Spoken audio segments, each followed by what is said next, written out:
All licenses are a fraud. Brace yourself. Let's go. Book reference. The term license is defined in law as, quote, a permit to do something illegal.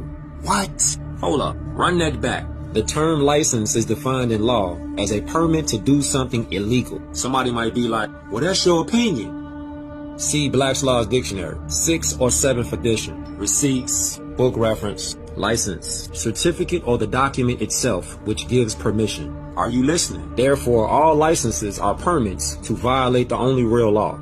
Inalienable rights are the rights bestowed by God at birth upon all living men. All other laws are subordinate to God's law. All other laws are subordinate to God's law. Bing bong. The controlling de facto government wants us to rely on their laws, so they demand that we apply for a license. You see the trick? For example, a driver's license, a marriage license, a gun license, etc. Anything that they say requires a license. That's pretty much everything. Somebody might ask, well, how do they get away with it then? They succeed in this intimidation through the corporate courts and police enforcement by so-called officers who have been brainwashed and reinforced by mandatory training programs. Wow. Book reference. States cannot license rights. A state may not impose a charge for the enjoyment of a right granted by the federal constitution. Did you hear that? No state may convert any secure liberty into a privilege and issue a license and a fee for it. Madook vs. Penn. If the state does convert your rights into a privilege and issues a license and a fee for it, you can ignore the license and a fee and engage the right with impunity.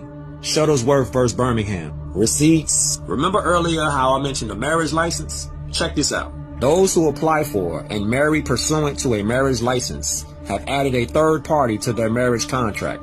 The third party is the master, by and through his agent, the corporate state. What? The marriage license gives the state the legal right to decide the fate of the husband, wife, and possessions they procure during their marriage. Keep in mind, licenses are legal, not lawful. Should the marriage fail, their divorce must now be decided by and through the state's corporate court by a corporate judge. And the judge's first and foremost concern is the interest of the state.